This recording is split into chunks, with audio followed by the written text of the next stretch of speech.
Howdy, and welcome back to Celebrating Vintage Model Kits. Today we're going to be looking at a really unique subject. This is part of Renwal's Aero-Skin series, a unique type of model kit that was produced in the late 60s. And, a lot of people have heard of it, maybe seen some images of it, but may not really be very familiar with what it is.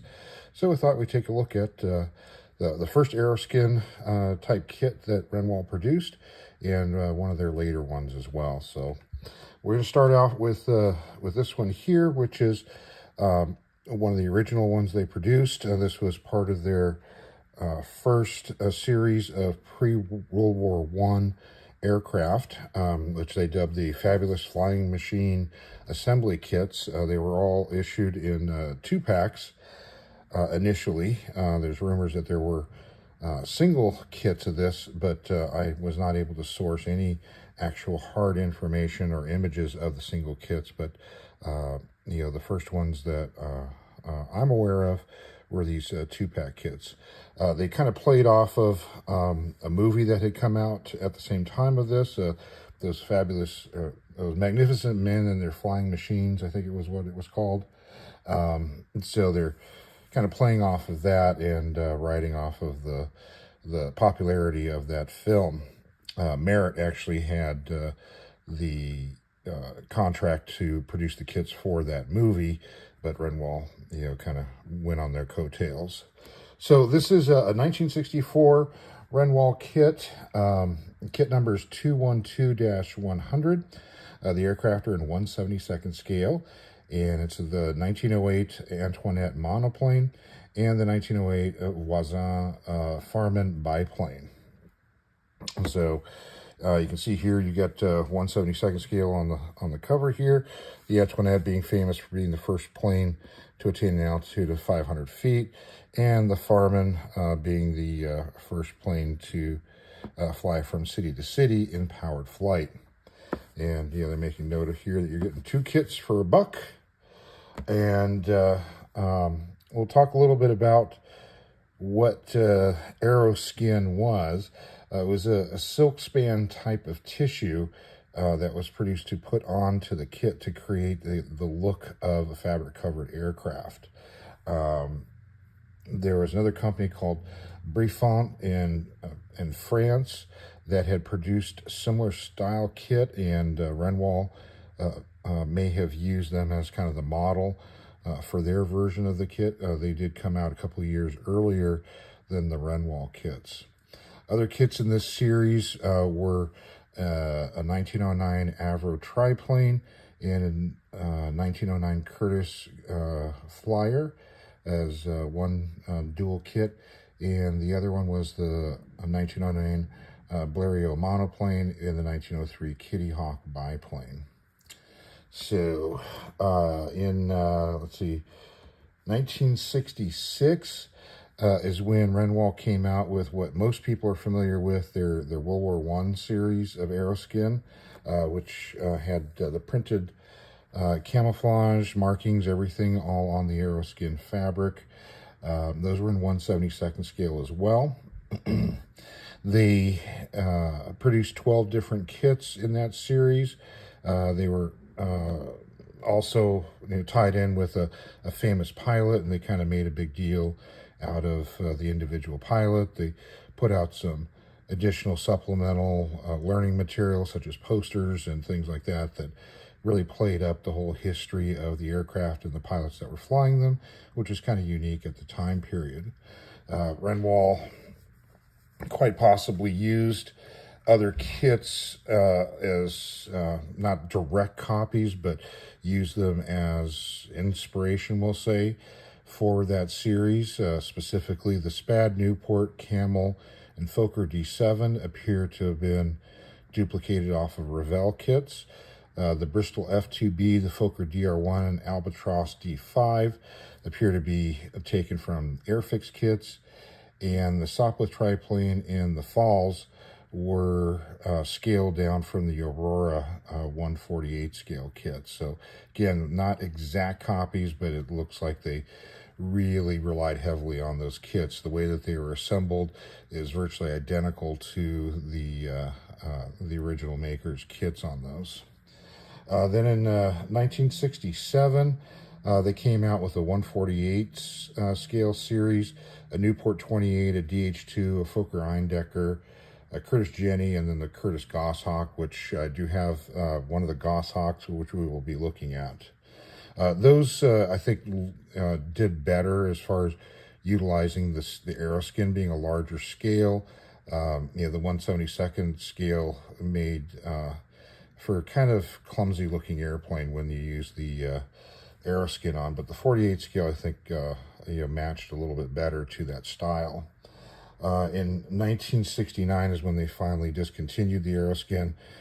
They proved to not really be very popular with modelers. Again, just not quite getting the right look and kind of looking cumbersome and toy-like in their presentation. And then in 1972, Renwal became part of a company called Learning Aids Group out of New Jersey. And shortly after that, in 74, that Learning Aids was acquired by a company called Shein Industries, CHEIN. They were a toy company from around 1903, and so they acquired them mainly to get access to some of the toy stuff that they had. And then they re-released the 6 of the 72nd scale Aero-Skin kits, but without the Aero-Skin.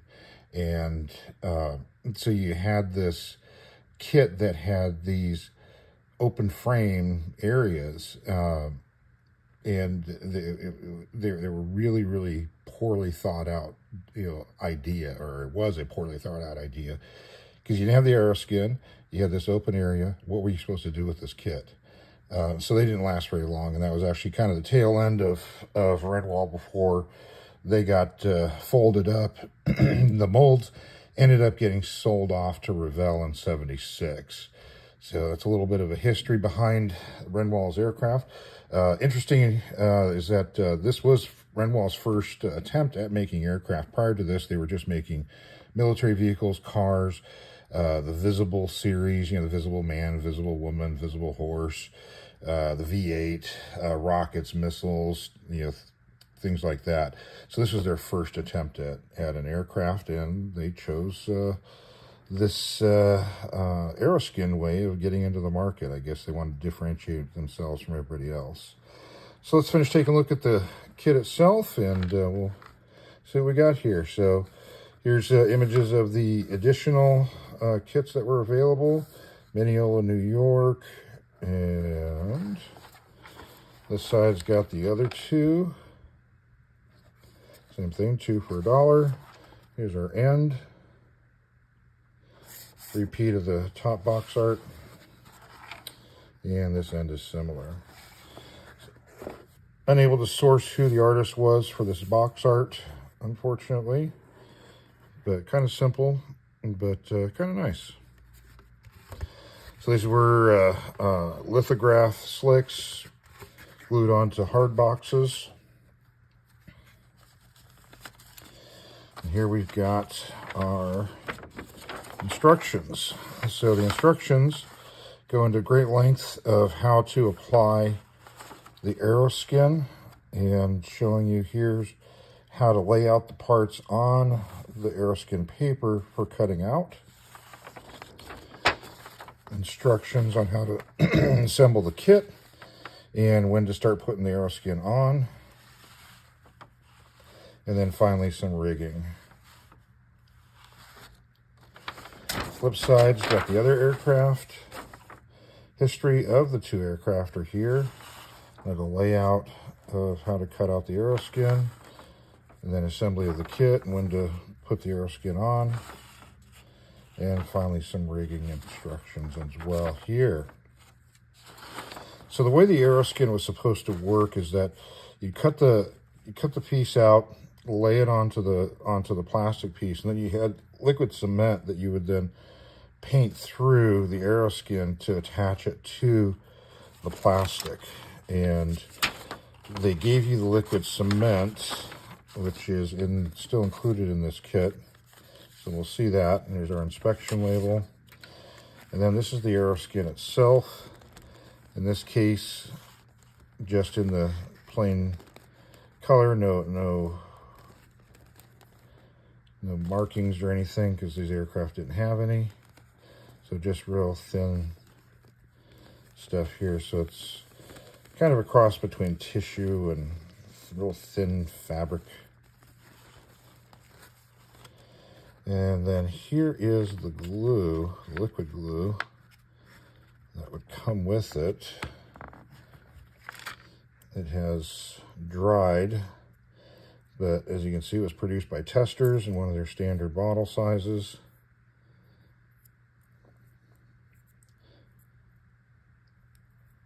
So that came with it. And then this is a pretty pristine kit, in that they're shown that it came with just one bag, even though there's two kits. And the way Renwal did it is they bagged one kit and left the other kit loose. That's why you've got two separate inspector sheets in here for each kit. So one inspector put this one in, another inspector bagged this one and stuck it in the box. So I'm going to leave this one together. I'm not going to open this one, but we can take a look at this kit here. And so you can see it's basically just a framework. Fairly detailed. You know, like here's your radiator, that looks pretty good. There's one of your propellers, or the propeller. And it's all molded in black, which is kind of unfortunate. When you see it through, you know, it would have been nicer that it was done in a tanner color. And then here's the other part, of the tree, I should say. So you're basically just creating a framework to put that Aero-Skin on. And here's our little pilot. And a few loose pieces. There's a part of the engine, it looks like. There's our little wheels. And it's like the engine block. So not much to the kit. And then here on the other one, you can see very similar.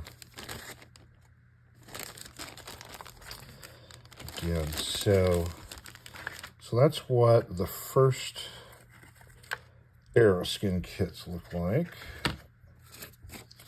So we'll get this one back in, and then we'll take a look at the other one, which is kind of more of what most people think of the Aero-Skin as. Another interesting thing, this is the very first issue of it from '64, where it just talks about authentic wing covering. They hadn't come up with the Aero-Skin name yet. In '66, when they developed the World War I series and then actually started using the Aero-Skin name, they changed this boxing to having Aero-Skin here instead of, you know, wing covering. And so that's how you can tell the first issue from the second issue on these. And now we'll look at the 48 scale kit. And so this is the kit of the Curtiss Goshawk F11C.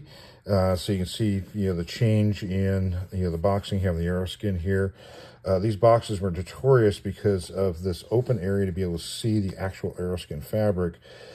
These things fell apart, and it's rare to be able to find one that's intact.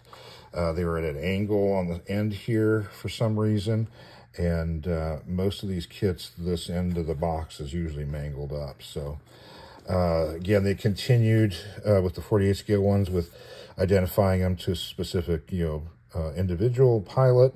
In this case, this one's to Morton Seligman, who was instrumental in early carrier aviation. He commanded the Top Hat Squadron off of the Lexington, I think it was. Lexington, pre-war. He eventually became the Lexington's Air Group commander. And during the Battle of Coral Sea, when the Lexington got hit and was damaged, he was instrumental as part of the damage control party to try to keep it under control and, you know, allow everyone to evacuate, which resulted in minimal loss of life on the Lexington at the Coral Sea. And as a result, he received a second Navy Cross for that action. Mentions, you know, in here, gives a little history on him, but what they don't tell you about it is right after that, on the trip back to Pearl Harbor, as the Air Group commander, he was privileged to some of the intel about the upcoming Battle of Midway. And of course, you know, we had, you know, broken the Japanese code, so there was information in there, you know, that was way too detailed to know without the fact that we broke codes. And Seligman apparently was rooming with a newspaper reporter and shared this information with the newspaper reporter at this Tribune in Chicago. When they got back, he filed a report to the newspaper. They published a story about it that basically, if the Japanese had read that story, we could pretty figure out that we'd broken their code. So it was a real big compromise of our national secrecies. And so they, you know, try to put a clamp down on this. You know, there's a board of inquiry on it.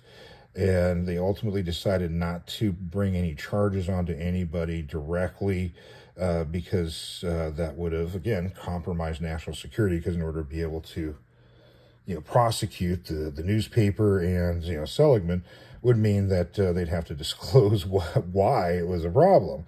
And they didn't want to do that. So what they ended up doing with Seligman was just basically, you know, grounding him, sticking on a permanent shore job in San Diego, and he eventually retired in 1944 from the Navy. So, you know, he was kind of disgraced, and, you know, to leave during the war, you know, kind of gives you an indication that the Navy did not want him around anymore. So that, you know, Renwal kind of leaves that part of his history out of their information on it. But let's take a look at this kit. It's enough about Seligman.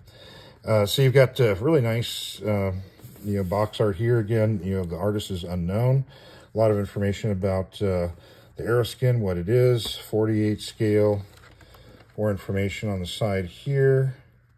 Still the Mineola, New York address. It's prior to being acquired by Learning Aids Group. Large ad on the back of showing you how Aero-Skin works. A little bit of simple instructions of what it is. Here's our box end, similar artwork. Kit number 282149, so it's a $1.49 kit. Then over here is where you get that opening part here. So part of the Aero-Skin was pulled up on here so you could be able to see what exactly it was. The end is the same here. And let's see, our opposite end shows you the other kits. So the Newport 28 DH2, the Goshawk Fokker EU3, and the Jenny. So open this up, take this out. So here's the Aero-Skin, color printed one. So one side of this is kind of gotten a little tattered. The other side is still pretty decent shape. But as you can see, they tried to create, you know, like some sheen across it. You know, some of the details, you know, were printed directly on.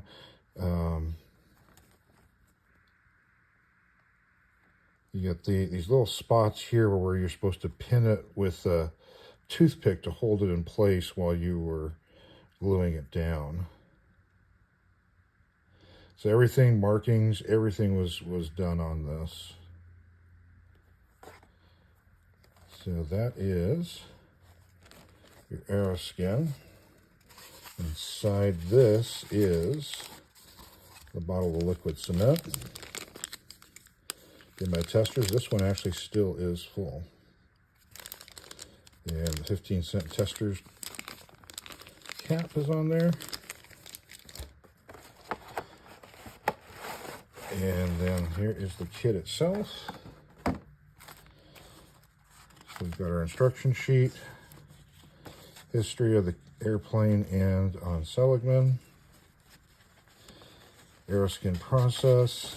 A lot of information on how to put the Aero-Skin on. And some of the detail painting that you could do on the aircraft that wasn't covered by Aero-Skin. And then the actual assembly instructions. You see here where they're showing you how to use the toothpicks to hold it in place while they're gluing it down. Assembly of the aircraft. All the bits and bobs and landing gear. More advertisement for their other planes. Now, included in here is this tissue. This I don't believe is Aero-Skin tissue. I think this was just a buffer tissue in there. And then we have the kit. This one's still sealed in the bag again with the inspector. So here you can see how they did it with the rib areas being open, and then you literally recovered the whole thing though, not just that middle part. So very minimal surface detailing, just enough to give some texture to the Aero-Skin. And there's your detail parts.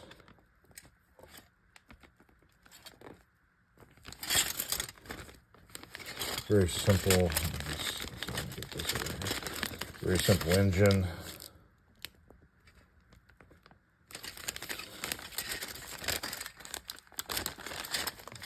But not much to the kit itself, so its real big selling point is that Aero-Skin. But as mentioned before, just didn't quite cut it. So there you have it. There's a couple of the types of Aero-Skin kits, a little history on it. Kind of a unique side facet of modeling in the late 60s, trying to come up with something new that just didn't quite work. But I'm considering building one of these just to kind of see what it's like. Unfortunately, this Goshawk one, which is what was kind of interesting to build for me, this fabric stuff is a little damaged, so I'm not so sure this will work. So it might end up being one of the pre-World War I aircraft to build, but we'll see. We'll see if if I get around to building this. It might just be fun just to try it. So there you have it. That's your Aero-Skin. If you built one of these, hopefully one of you guys out there's built one of these and tell us your experience on it. It'd be great to hear about it.